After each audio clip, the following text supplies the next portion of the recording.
Welcome to Reformed Thinking. This is the deep dive where we try to give you a shortcut to being well-informed. We take the source material, all the research and scholarly commentary, and we pull out the essential insights for you. And today, we're taking a really concentrated look into Psalm 9. Right. It's one of the most structured, I'd say, and powerful compositions in the Psalter.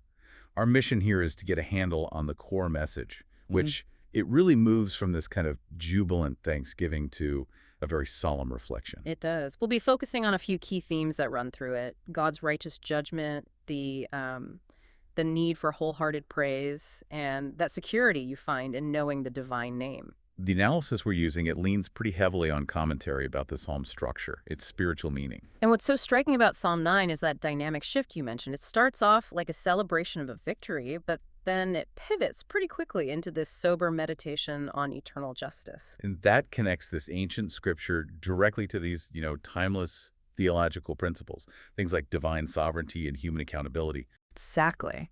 So for you listening, this deep dive is structured to help you absorb these concepts, which can be challenging, but they're also rewarding. We're going to do it quickly and thoroughly. And we really have to start at the beginning, the arrangement of the text. Yeah, that's what stood out to me immediately. This idea that the Psalms themselves are in an inspired order.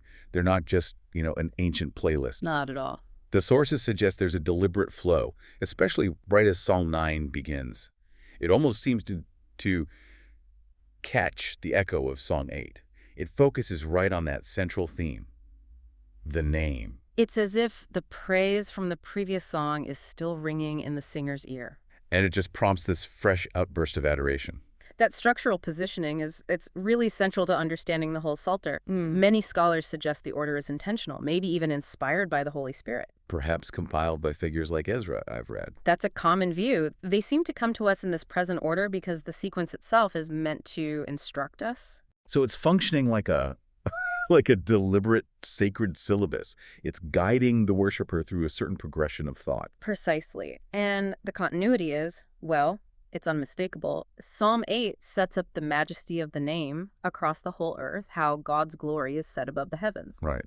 Then Psalm 9 just picks that theme right up. It opens with David singing praise to thy name, O thou most high. There's no thematic break. It's a continued meditation. It is a continued meditation on God's revealed character. And the sources point out an even earlier link. Psalm 7, it concludes with justice and refuge. Okay. And then Psalm 8 is the high praise that results from that kind of deliverance. So this whole movement, it feels very intentional. It guarantees a coherent flow of thought, making sure that the theme of God's name is the active foundation for the entire song. So the architecture itself is confirming that the psalmist isn't just listing random ideas. Yeah. He's building a theological argument. Yeah. But that brings us to maybe the most mysterious piece of this architecture, the title itself.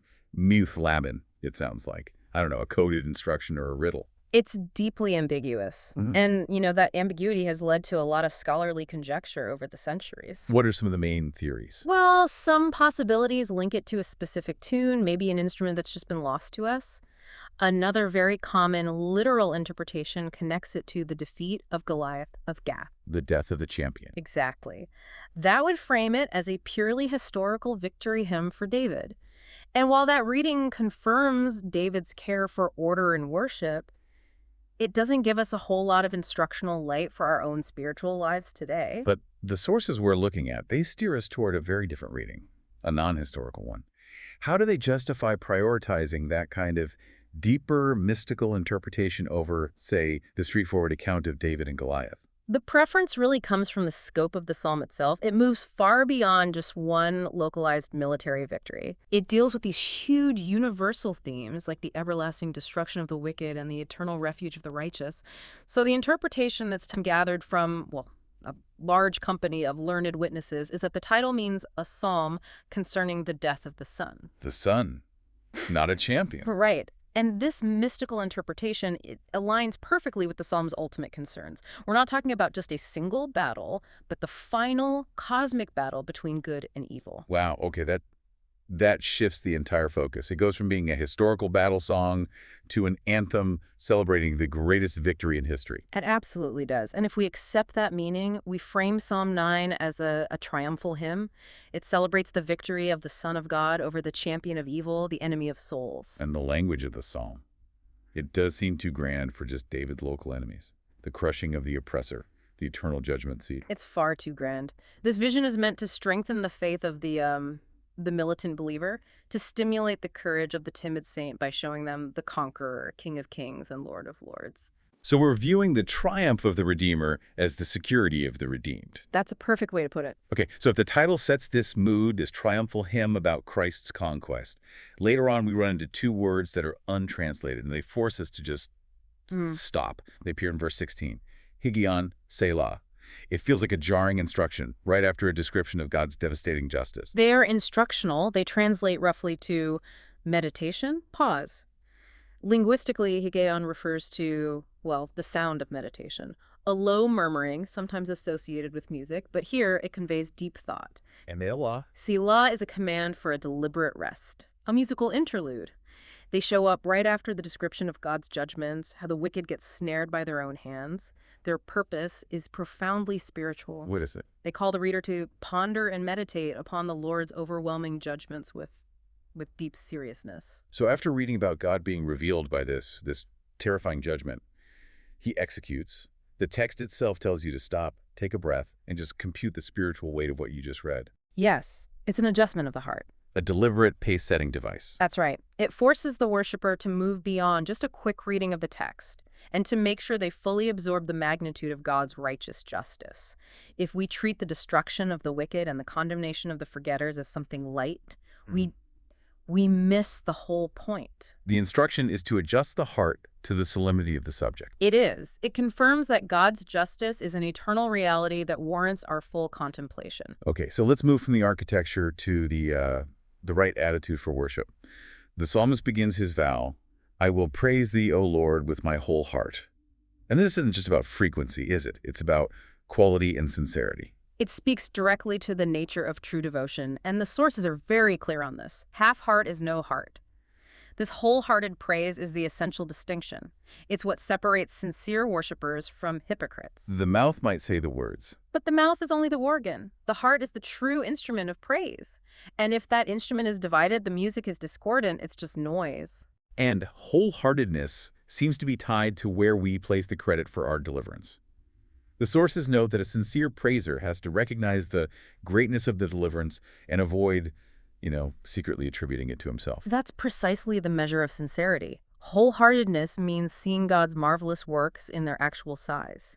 Any depreciation of divine grace, any secret belief that our wisdom or our strength played the decisive part, that diminishes the praise. It makes it half-hearted. So the song has to flow from this sacred fullness of delight that acknowledges every act of preservation, forgiveness, deliverance. It's all wrought entirely by him. Yes. But how does a person maintain that wholeheartedness, when life is just inherently difficult, filled with struggles and doubts? It seems like an easy thing to vow, but a very difficult state to sustain. It requires vigilance. The Puritan commentators, they often define this as the unified application of all affections, your mind, your will, your emotions, all directed toward God. I see. It means that even when doubt comes, the will still directs the mind back to the known attributes of God. It's a state of integrated devotion. If the will remains pointed toward God's glory, then the praise is wholehearted, even if the emotions are, temporarily distressed. And this committed praise, it's supposed to be accompanied by a very specific and, often surprising attitude, joy and gladness. The text suggests God is best pleased with the holy mirth and sanctified gladness of his people. So it's not just sober respect, it's celebratory joy. That is the crucial distinction. Christian joy isn't sorrowful. It's characterized by holy mirth. Holy mirth. Yeah. The sources compare it to the notes of overflowing joy of birds or fish leaping with excess of delight in the water.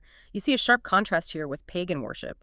Historically, that was associated with, shrieks of pain, sacrifice, fearful groans, all aimed at appeasing angry deities. But the worship of the living God, whose name is love and whose decree is salvation, that demands this celebratory spirit. It does. That element of holy mirth is something that's often forgotten, I think, in discussions of religious duty.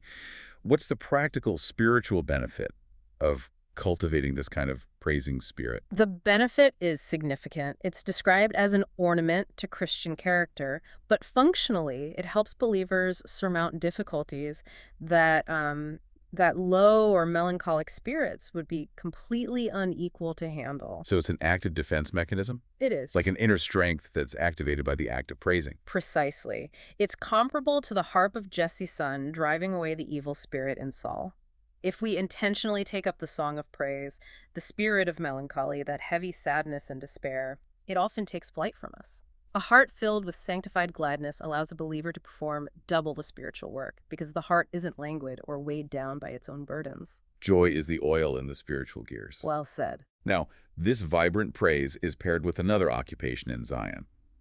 David says he will sing praises and he will declare among the people his doings. And this seems to establish the two essential occupations that glorify God in Zion: singing praises and in declaring among the people his doings, which is preaching. These two actions, the internal overflow of praise and the external proclamation of truth, they're joined together. That's the means by which God is glorified in his church. An act of shared worship and shared witnessing. Yes, and fundamentally, this combination is a token that the Lord still dwelleth in Zion. His presence is marked by both the gladness of song and the vocal proclamation of truth about his actions. This link between singing and speaking, it ties into spiritual history, doesn't it? The source material notes that a sudden outburst of the spirit of song has often been connected with all revivals of gospel ministry.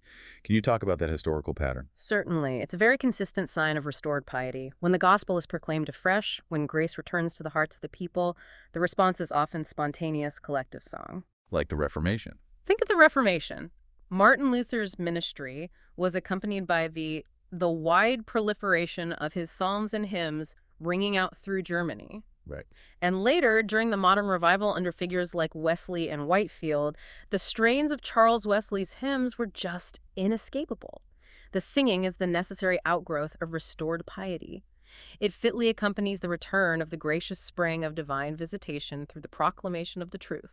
So when we see a church where the faithful are singing and preaching with real fervor, we have strong confirmation that God is actively dwelling among them.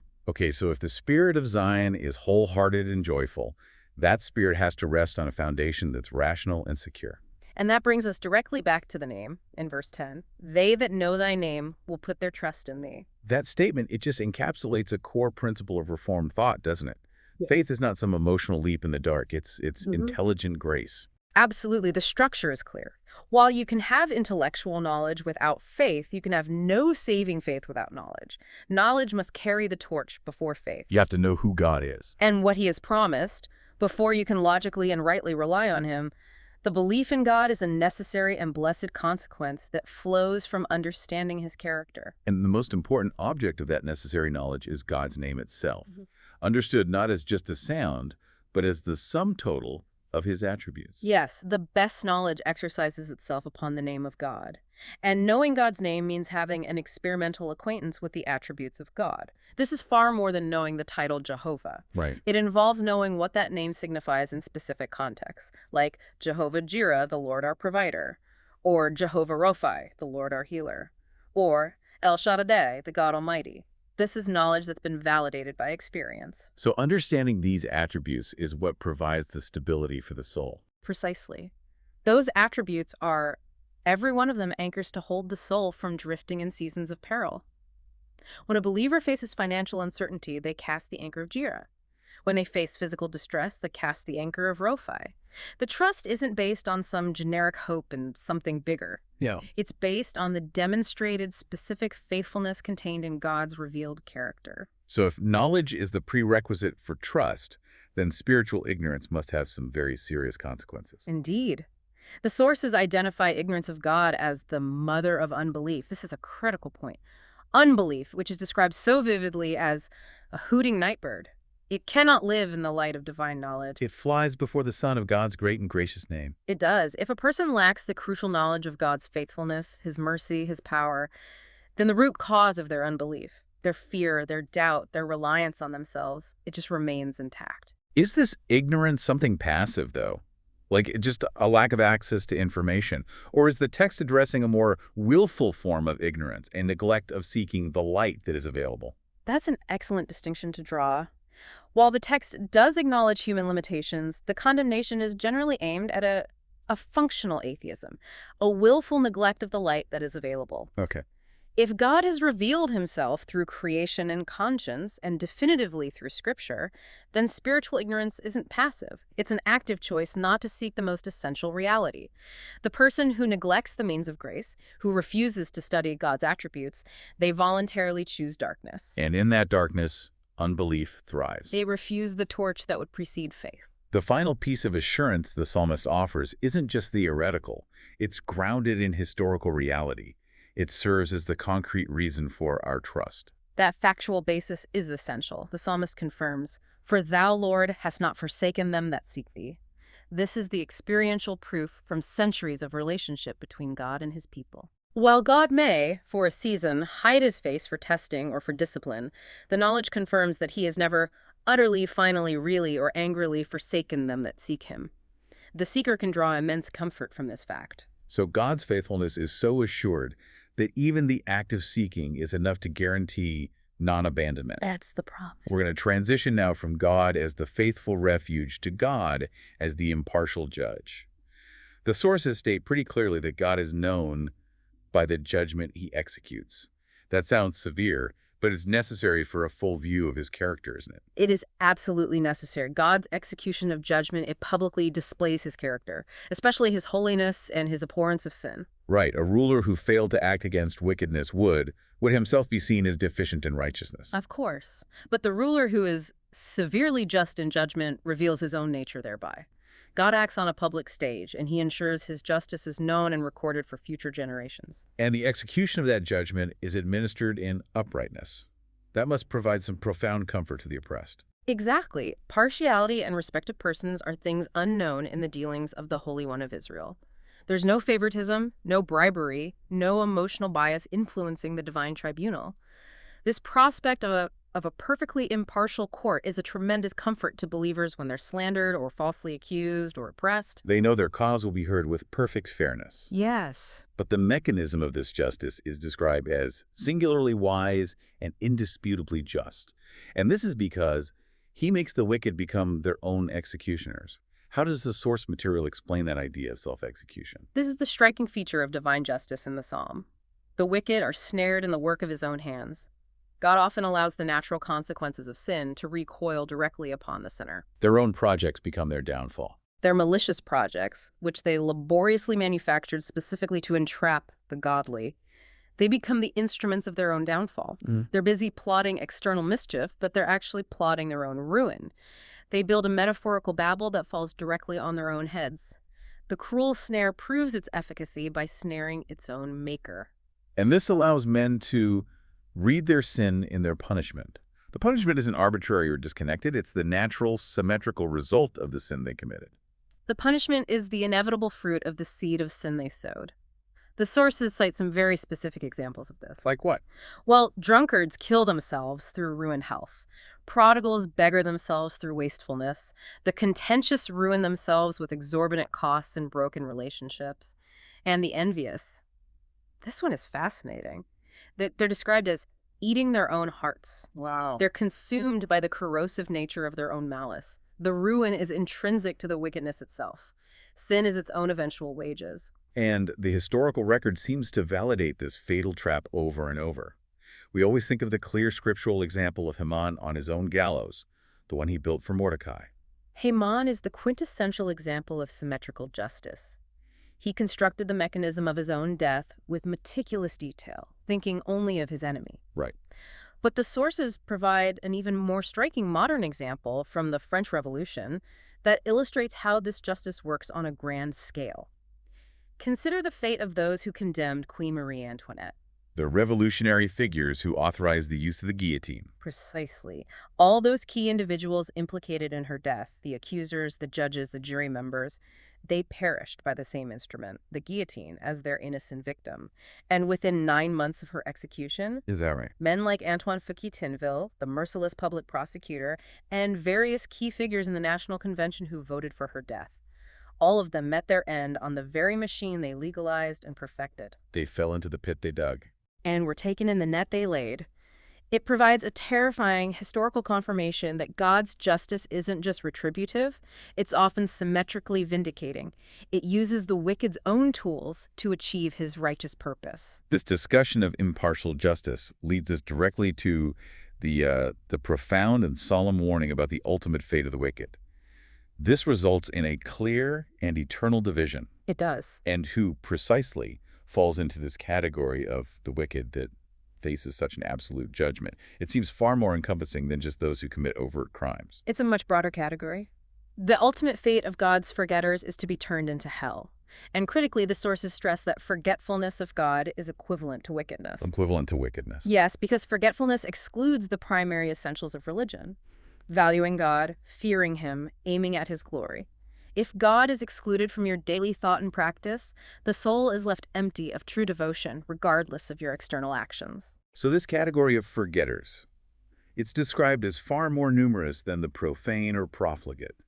It catches those who appear outwardly respectable. It catches the masses. It includes the moral who are not devout, the honest who are not prayerful, the benevolent who are not believing, and the amiable who are not converted. These are people who live perfectly well horizontally in their relations with other people. But they are functionally atheists vertically. They act as though God either doesn't exist or doesn't require their allegiance. It's the sin of omission, the sin of neglect. That's the tragedy. Though forgetfulness seems a small sin, just a lack of active engagement, it brings eternal wrath upon the person who lives and dies in it, because it is an exclusion of the primary object of creation from one's entire being. It's the ultimate rejection of the light. And the condemnation is described with incredible force. The wicked shall be turned into hell. The linguistic force of the Hebrew phrase here, it must not be missed. The verb used is extremely forceful.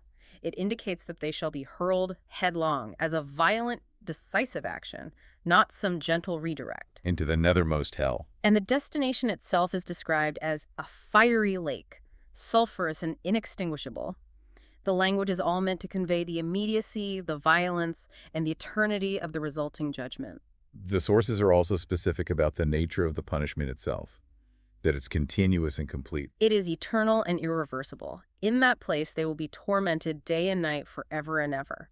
The existential condition is described as having a life that always dies and a death that always lives. The number of these forgetters is vast, and they must share their portion with the openly wicked in the place prepared for the devil and his angels. This is the terrible scene that the spiritual instruction Higeon Sila commanded us to pause and contemplate. Yes, the magnitude of eternal separation that results from functional forgetfulness. But in the context of this overwhelming justice, the psalm immediately swings back to assure the believer that God acts simultaneously as a faithful refuge. Indeed.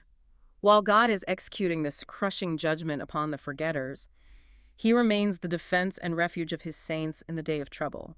God never has forsaken those who seek him. So when God maketh inquisition for blood, when he begins that eternal process of avenging the oppressed and martyred saints, he remembereth them. The humble cry of the poorest saints is never drowned out by the thundering justice or the cries of the condemned.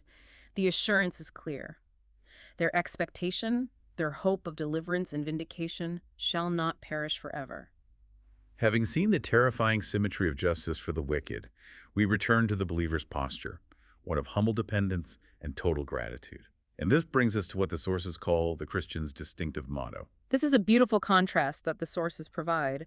While a worldly nobleman might declare, "I will maintain it," asserting his own strength and right, the Christian has a better, humbler motto, one rooted in complete reliance upon sovereignty.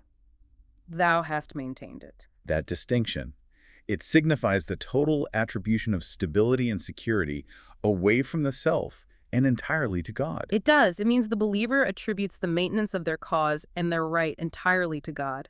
They've united their cause with God by faith, recognizing that while God lives, their right and their standing shall never be taken from them. All their stability is external to themselves. It rests solely on the revealed attributes and the active decree of God. It's fitting, then, that the first great division of Psalm 9, verses 1 through 14, covering praise and the certainty of justice, that it closes with prayer. David divides his time between praising and praying. This combination, it defines the spiritual rhythm of the saint's time and heart.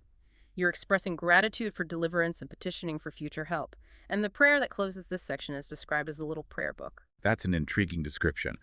What specific elements make this short prayer so universally suitable for the believer that it would earn the title of a little prayer book? Well, the sources list several key components that give it universal application. First, it breathes a humble spirit. It acknowledges personal frailty. Okay. Second, it appeals to the proper attributes of God, specifically his mercy and power in the face of suffering.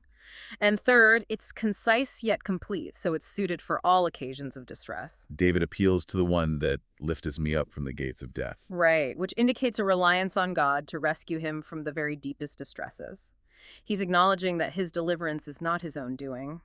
The prayer contains elements of confession, urgent petition, and a declaration of intent to praise. It's a perfect model for daily use. He seeks to be rescued from the gates of death, but his desire for mercy isn't self-centered, is it? His ultimate object in petitioning for deliverance is God's glory. Absolutely. David desires mercy, that I may show forth all thy praise. Saints desire the diamond of mercy, that priceless act of deliverance, so that others may see it flash and sparkle. So they may admire him who gives such priceless gems. Exactly. The saint isn't asking for a hidden favor. They ask for public vindication so that God receives public honor. So his deliverance becomes a means of magnifying God's grace publicly. It's intended to show forth all thy marvelous works, magnifying grace in all its heights and depths. His songs of praise are excited to the highest pitch by considering that dramatic contrast, whence we are taken, the very gates of death, and to what we have been advanced. The hope of Zion, the gates of the New Jerusalem. That movement, from utter ruin to eternal security, provides the believer with material for endless and rapturous worship. It confirms that God's redeeming acts are fully and publicly known. So this deep dive into Psalm 9, it's really revealed a picture of God that is, well, it's perfectly balanced. He's a faithful refuge to those who know and rely on his name. And at the same time, he's an impartial judge who makes even the wicked's own malicious works serve his ultimate righteous justice. The message is, it's sobering, but it's clear. Seekers are eternally remembered, and the functional forgetters are condemned. That eternal distinction hinges entirely upon active knowledge of and sincere reliance on God's revealed attributes. It does. So since the source material stressed that the wicked are snared by their own works, building structures that collapse on them, and the believer's better motto is thou hast maintained it, we should probably pause and really reflect on this. What does our own daily labor look like? If you examine your efforts in your business, in your relationships, in your thoughts, are you building something that furthers God's purposes? Or are you, in your self-reliance or maybe even hidden malice, unknowingly laboring on a structure that will inevitably fall upon your own head? What does attributing the maintenance of our cause entirely to him require of our own daily efforts and intentions? A question well worth pondering. It compels us to align the intention of our entire life's work with the nature of the conqueror. Thank you for joining us for this deep dive into the source material of Psalm 9.